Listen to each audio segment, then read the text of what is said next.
Don't forget to subscribe and press the bell icon to never miss a video from testbook.com.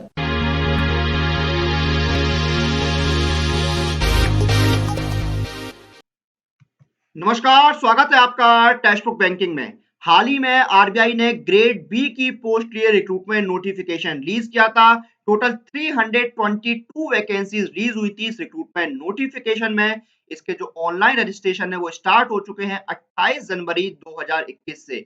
और आज हम जानेंगे RBI grade B में जो general की पोस्ट होती है उसका एग्जाम पैटर्न और सिलेबस। देखिए, तीन तरह की पोस्ट है आरबीआई ग्रेड बी के रिक्रूटमेंट नोटिफिकेशन में। पहली पोस्ट है आपकी जनरल की, दूसरी है डीईपीआर और तीसरी है डीएसआईएम। तो हम जो जनरल की पोस्ट है उसका एग्जाम पैटर्न और सिलेबस यहाँ पर जानेंगे। तो आइए शुरू करते हैं। सबसे पहले हम जो फेज 1 का एग्जामिनेशन है उसका एग्जाम पैटर्न जानते हैं। तो देखिए, जो फेज 1 का ऑनलाइन एग्जामिनेशन होता है ये ऑब्जेक्टिव टाइप आपका होता है। 200 नंबर का पेपर होता है और इसमें 4 सेक्शन आपके होते हैं। पहला होता है जनरल अवेयरनेस, दूसरा होता है इंग्लिश लैंग्वेज, तीसरा होता है क्वांटिटेटिव एप्टीट्यूड और चौथा होता है रीजनिंग। और आपको 120 मिनट का टोटल टाइम मिलता है और आपको हर सेक्शन के लिए सेपरेट टाइम यहाँ पर दिया जाता है। तो ये आपका हो गया फेज 1। तो फेज 1 आपका ऑब्जेक्टिव टाइप रहता है। फेज 2 की बात करें तो देखिए, फेज 2 ये ऑफिशियल देखिए जो है स्क्रीनशॉट है जो आप नोटिफिकेशन देखेंगे वहां पर ये आपको देखने को मिलेगा। तो फेज 2 जो आपका होता है उसमें 3 पेपर होते हैं, पेपर 1, पेपर 2 और पेपर 3। पेपर जो 2 होता है वो पूरी तरह से डिस्क्रिप्टिव टाइप होता है, 90 मिनट का टाइम मिलता है और 100 नंबर का पेपर होता है टोटल।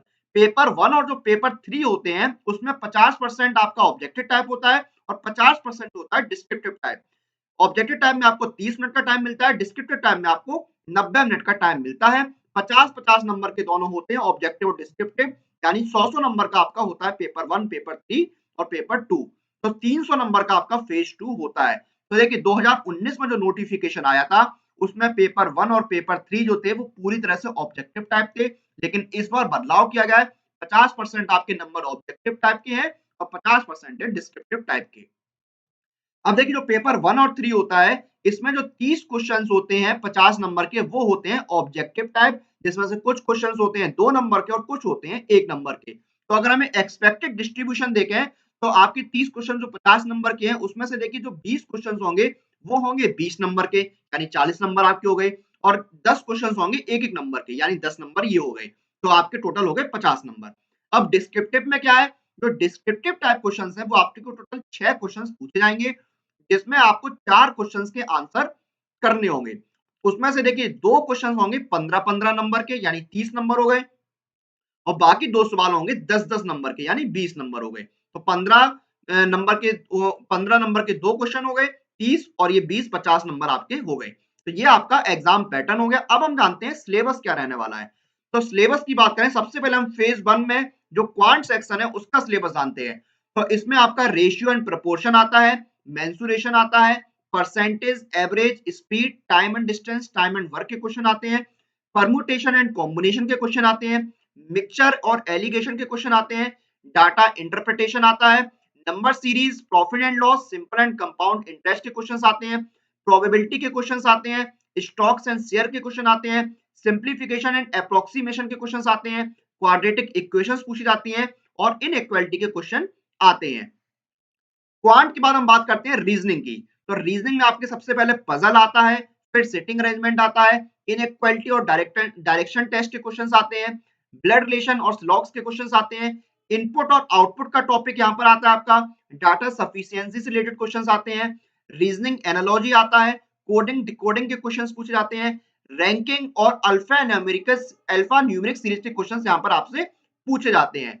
रीजनिंग के बाद हम बात करते हैं इंग्लिश लैंग्वेज की। तो इंग्लिश में आपका रीडिंग कॉम्प्रिहेंशन आता है, क्लोज टेस्ट आता है, पैरा जंबल्स आते हैं, फिल इन द ब्लैंक्स आते हैं, मल्टीपल मीनिंग और एरर स्पॉटिंग के क्वेश्चंस आते हैं और पैराग्राफ कंप्लीशन आता है। इंग्लिश के बाद हम बात करते हैं जनरल अवेयरनेस की। तो जनरल अवेयरनेस में देखिए आपका क्या है, करंट अफेयर्स आते हैं, यानी देश दुनिया में कुछ चल रहा है, हाल फिलहाल जो घटनाएं जो इंसिडेंट्स हुए हैं वो यहाँ पर आपके कवर होते हैं। जो इंडिया का फाइनेंशियल सिस्टम है और इंडिया का जो बैंकिंग सिस्टम है उससे संबंधित क्वेश्चन पूछे जाते हैं, जो मॉनेटरी प्लान्स हैं उसके क्वेश्चंस आते हैं, नेशनल इंस्टीट्यूशन से रिलेटेड क्वेश्चंस आते हैं, जो बैंकिंग के टर्म्स हैं वो क्वेश्चंस आते हैं, स्पोर्ट्स न्यूज आती है, जो गवर्नमेंट की स्कीम्स हैं वो यहाँ पर कवर होती हैं और अवार्ड्स एंड ऑनर से संबंधित क्वेश्चन यहाँ पर आपसे पूछे जाते हैं। तो ये आपके चारों सेक्शन हो गए फेज 1 के जो ऑब्जेक्टिव टाइप होता है। फेज 2 में क्या सिलेबस रहता है वो हम डिस्कस करेंगे, लेकिन जो कैंडिडेट्स आरबीआई ग्रेड बी की तैयारी कर रहे हैं उनकी तैयारी को बेहतर बनाने के लिए टेक्स्ट बुक आपके साथ है और इसीलिए टेक्स्ट बुक सेट लेकर आया है RBI grade B live coaching crash course. इस क्रैश कोर्स में आपको मिलते हैं 175 प्लस लाइव क्लासेस, 115 से ज्यादा क्विजेज, 5000 प्लस प्रैक्टिस क्वेश्चंस, उसके साथ साथ आपको मिलते हैं 120 प्लस पीडीएफ नोट। अगर आप RBI grade B live coaching crash course में इंटरेस्टेड हैं तो इसका डिस्क्रिप्शन में आपको लिंक मिल जाएगा। आप अपनी तैयारी को बेहतर बना सकते हैं RBI grade B live coaching crash course के साथ। उसके साथ साथ आपके जो अलग अलग एग्जाम्स होते हैं उनकी कंप्लीट प्रिपरेशन के लिए सबसे अच्छा ऑप्शन है वो है ये ईयरली टेक्स्ट बुक पास, क्योंकि इस एक टेक्स्ट बुक पास के अंदर आपको मिलते हैं 100 plus courses and 12,000 plus mock test. Exam की स्ट्रेटजी कैसे बनानी है उसके वीडियोस भी आपको इसमें मिलते हैं और एक्सपर्ट की गाइडेंस भी मिलती है। तो ये है one pass for complete learning of 100 plus exam. अब हम बात करते हैं फेज 2 के सिलेबस की। तो फेज 2 में सबसे पहले हम बात करते हैं पेपर 1 जो कि होता है इकोनॉमिक एंड सोशल इश्यूज यानी ईएसआई। तो इसमें पहला टॉपिक आपका जो है वो है ग्रोथ एंड डेवलपमेंट। इसमें कौन कौन से पॉइंट्स कवर होते हैं? Measurement of growth, national income और per capita income, poverty alleviation, employment generation in India, sustainable development और इन्वायरमेंटल इश्यूज इसमें कवर होते हैं। दूसरा टॉपिक है इंडियन इकोनॉमी यानी जो भारतीय अर्थव्यवस्था है। उसमें देखिए सबसे पहले जो भारतीय इकोनॉमी का इतिहास है, जो हिस्ट्री है वो आपसे पूछी जाती है। फिर उसके बाद देखिए जो इंडस्ट्रियल और लेबर पॉलिसी में चेंजेस आए हैं वो पूछे जाते हैं। उसके बाद 1991 में जो इकोनॉमिक रिफॉर्म्स हुए थे वो यहाँ से पूछे जाते हैं। उसके बाद यूनियन बजट आता है, इकोनॉमिक सर्वे आते हैं और फाइनेंशियल मार्केट के क्वेश्चंस पूछे जाते हैं। अगला है ग्लोबलाइजेशन, ये आपका पेपर 1 ही है, इकोनॉमिक एंड सोशल इश्यूज, इसी में है ग्लोबलाइजेशन। तो देखिए opening of the Indian economy, उसके बाद बैलेंस ऑफ पेमेंट्स आता है, जो पॉलिसीज है एक्सपोर्ट और इंपोर्ट की वो यहाँ पर कवर होती हैं। इंटरनेशनल इकोनॉमिक जो इंस्टीट्यूशंस है वो पूछे जाते हैं। उसके साथ देखिए इंटरनेशनल इकोनॉमिक जो इश्यूज है वो पूछे जाते हैं।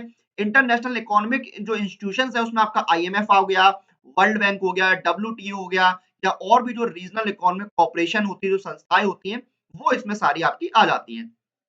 उसके बाद इंडिया के अंदर जो सोशल स्ट्रक्चर है वो आता है। पहला आपका होता है मल्टीकल्चरलिज्म, फिर होता है डेमोग्राफिक ट्रेंड्स, अर्बनाइजेशन और माइग्रेशन के क्वेश्चंस आते हैं, gender issue, social justice, social movements, Indian political system, human development, social sectors और हेल्थ एंड एजुकेशन के क्वेश्चंस आपसे पूछे जाते हैं। उसके बाद आपका हम बात करते हैं पेपर 2 जो कि होता है इंग्लिश का। तो देखिए पेपर 2 जो इंग्लिश का होता है उसमें कोई स्पेसिफिक सिलेबस नहीं होता है, क्योंकि बेसिकली ये जो पेपर है ये आपके राइटिंग स्किल्स को चेक करने के लिए होता है। आपको टॉपिक की कितनी समझ है, कितनी अंडरस्टैंडिंग है, ये सारी चीज चेक करने के लिए आपका इंग्लिश का पेपर होता है। पेपर 3 आपका जो होता है वो होता है फाइनेंस एंड मैनेजमेंट। तो इसमें पहला टॉपिक आपका होता है फाइनेंशियल सिस्टम। इसमें देखिए क्या होता है, बैंक्स और जो फाइनेंशियल इंस्टीट्यूशन के रेगुलेटर्स होते हैं उससे क्वेश्चन पूछ जाते हैं। आरबीआई के जो फंक्शंस होते हैं, जो मॉनेटरी पॉलिसी होती है उसके क्वेश्चंस आते हैं। इंडिया में जो बैंकिंग सिस्टम है उससे रिलेटेड क्वेश्चंस पूछे जाते हैं। इसमें आपका नाबार्ड आता है, एनएचबी आता है, सिडबी आता है, एक्सिम बैंक आता है, ये सारे आपसे पूछे जाते हैं। उसके बाद 2007-2008 का जो ग्लोबल फाइनेंशियल क्राइसिस आया था, जो वैश्विक मंदी आई थी उससे रिलेटेड क्वेश्चंस आते हैं और इंडिया का जो उस पे इम्पैक्ट था और जो रिस्पॉन्स था वो पूछा जाता है आपका इसके अंदर। दूसरा टॉपिक आपका होता है इसमें फाइनेंशियल मार्केट। फाइनेंशियल मार्केट में आपका क्या होता है, प्राइमरी एंड सेकेंडरी मार्केट आता है जिसमें आपका फॉरेक्स, मनी, बॉन्ड, इक्विटी, ये सारे पूछे जाते हैं। इनके फंक्शंस क्या होते हैं, इनके रिसेंट डेवलपमेंट क्या हुए, इंस्ट्रूमेंट्स क्या है, ये सारे क्वेश्चंस आपसे पूछे जाते हैं। फिर होता है आपका जनरल टॉपिक्स में क्या आता है, रिस्क मैनेजमेंट जो होता है बैंकिंग सेक्टर में, जो डेरिवेटिव्स के बेसिक्स हैं वो आपसे पूछे जाते हैं। ग्लोबल फाइनेंशियल मार्केट जो होता है, जो इंटरनेशनल बैंकिंग है वो पूछा जाता है। फाइनेंशियल इंक्लूजन आता है। अल्टरनेट नेट सोर्स जो होते हैं फाइनेंस के वो आपसे पूछे जाते हैं।